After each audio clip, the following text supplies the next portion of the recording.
teman-teman, bertemu lagi dengan Puskesmas Beringin Official. Kali ini kita punya video edukasi yang bagus loh teman-teman. Buat kalian yang belum subscribe, jangan lupa subscribe, like, comment, and share. Semoga bermanfaat. Terima kasih.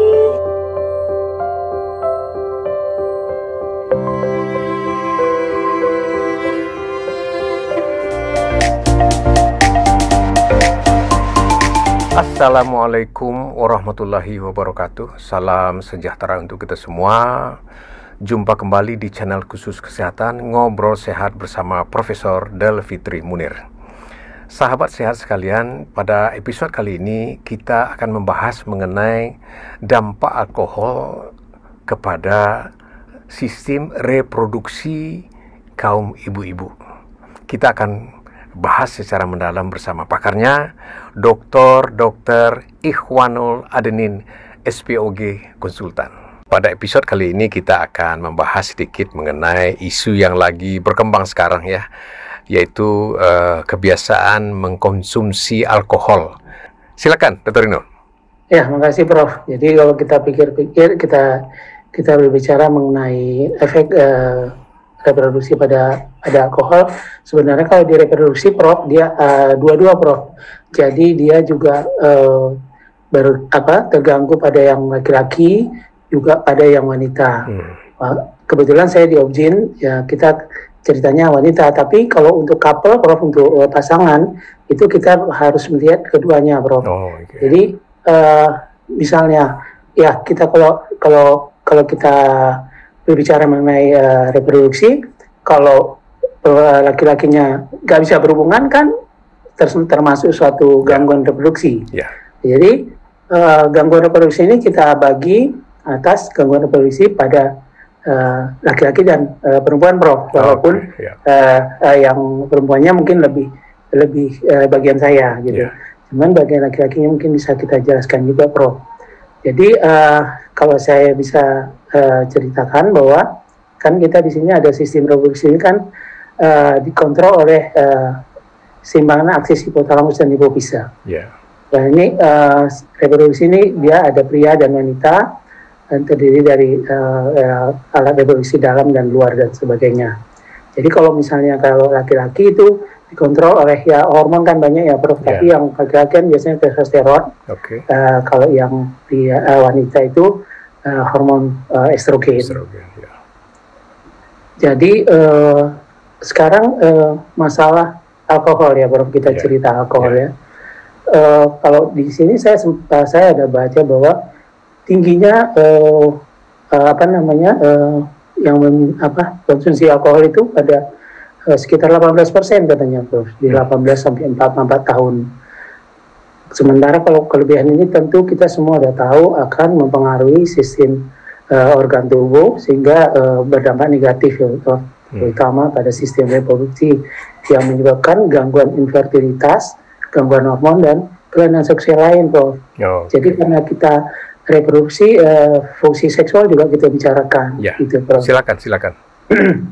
Jadi kalau saya lihat di sini, kalau saya seperti kita tahu bersama ya kan Prof, itu kan alkohol terus mengganggu di hati, di otak. Mungkin sebelumnya Prof udah juga cerita, kalau saya udah ikutin terus sebenarnya sih Prof, ini YouTube ya Prof buat itu yang otak, kardiovaskuler, risiko kanker, kekerasan seksual dan infertilitas Prof.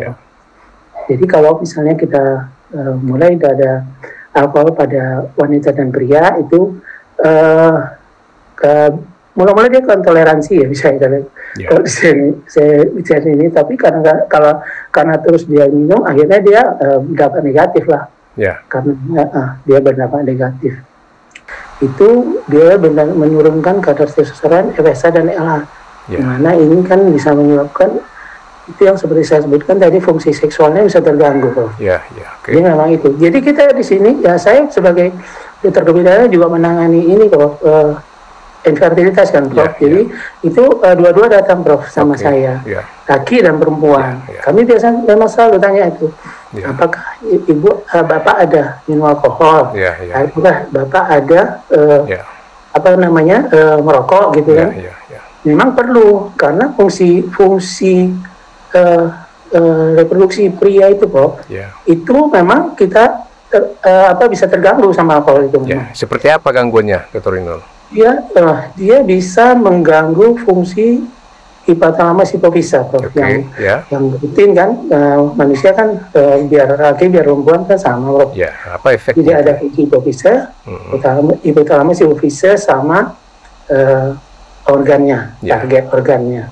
Jadi di sini alkohol itu mau menurunkan menurunkan efek daripada gonadotropin itu untuk membuat produksi daripada LH dan FSH gitu. Sedangkan itu kan nanti hasilnya untuk membentukkan testosteron di bawah. Nah, jadi ternyata mempengaruhi itu sehingga testosteronnya jadi rendah.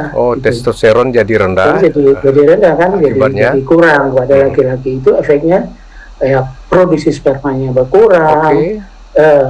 Libido juga berkurang. Libido juga ya. Habis itu kelainan sperma juga, Bro. Seperti apa kelainannya? Produksi dan kelainan sperma juga bisa berubah karena faktor-faktor RH-nya yang rendah sehingga produksinya kurang. Ya disebutkan bahwa di target pun di Leydig cell juga berpengaruh alkohol itu, sehingga terjadi pembentukan sperma yang kurang. Seperti jadi apa kelainan spermanya seperti apa jadinya? Kurangnya sedikit. Jumlahnya sedikit. Gitu. Itu kan kalau sperma kan keseluruhan ya, Prof. Kalau kita periksa sperma kan dia motilitas, dia bentuk jumlahnya gitu kan, dia itu. Jadi kan ada jumlah yang normal, bentuk morfologi yang normal. Kita biasanya yang paling penting itu adalah kecepatan dan bentuk, morfologi, dan konsentrasi. Di situ dia diganggu semua. Jadi ada gangguan di faktor-faktor itu sehingga tidak susah terjadi kehamilan kan. Nah, ada poin yang jadi libido berkurang, kualitas dan jumlah sperma juga berkurang ya. Itu bagi laki-laki ya. Laki-laki itu. Silakan. Itu dia mempengaruhi dari atas ke bawah. Dia hipotalamus dikerjain juga, hipofisa juga diganggu sampai ke targetnya pun diganggu sama alkohol. Jadi itu sama dia kalau kita pikir pasti merusak. Itu memang kalau pasien-pasien begitu memang laki-lakinya saya suruh berhenti untuk alkohol, gitu ya. Apakah itu yang jelas harus kita berhentikan. Karena dia memang kalau dia minum alkohol, dia peminum, nanti baru kita periksa ulang spermanya. Itu memang jelas. Kalau saya pun punya pasien memang kalau yang peminum alkohol itu rendah, banyak yang rendah. Walaupun kita nggak bisa bilang pasti alkohol minum karena dia kan kadar ya, baru tahu. Kalau saya baca itu dia jumlah alkohol dia per gram atau per gelas per hari dia, kan itunya gitu kalau kita tengok ya, Bro. Jadi orang yang memang banyak minum alkohol langsung itu pasti berefek. Itu berefek. Semoga ini masyarakat kita bisa mendengarkan acara ini. Sebelum Prof tanyakan kali kalau misalnya obat tadi seperti saya bilang kan, saya memang kalau untuk laki-laki yang udah pernah saya ada beberapa pasien saya yang minum alkohol suruh berhenti hamil ya. Hamil gitu ya. Berhenti hamil terus ya. Itu ada, itu ada. Jadi memang di laki-lakinya ya. Kita memang kayaknya Prof, kalau orang kita kayaknya jarang sih perempuannya minum alkohol ya, Prof. Jarang. Agak jarang ya kalau untuk kita, tapi mungkin luar negeri banyak. Betul, jadi kalau orang laki-lakinya banyak, Prof, kan. Saya sudah sebutkan gitu, kan itu pasti orang laki-laki sudah banyak. Karena kita tahu alkohol ini kan ada adiksinya, itu kecanduannya ini yang berbahaya sebetulnya ya. Ini salah satu aja di reproduksi, ke tempat lain, organ lain kan banyak juga ya. Baiklah, Dr. Rinal, terima kasih atas pencerahannya. Semoga ini penonton Sahabat Sehat bisa mendengarkan, bisa menyebarkan juga kepada kawan-kawan agar berhati-hati mengkonsumsi alkohol ini ya. Yang belum mulai jangan mulai, yang sudah mulai berhentilah hari ini. Terima kasih Dr. Ainul, salam sehat selalu. Wassalamualaikum warahmatullahi wabarakatuh. Waalaikumsalam warahmatullahi wabarakatuh.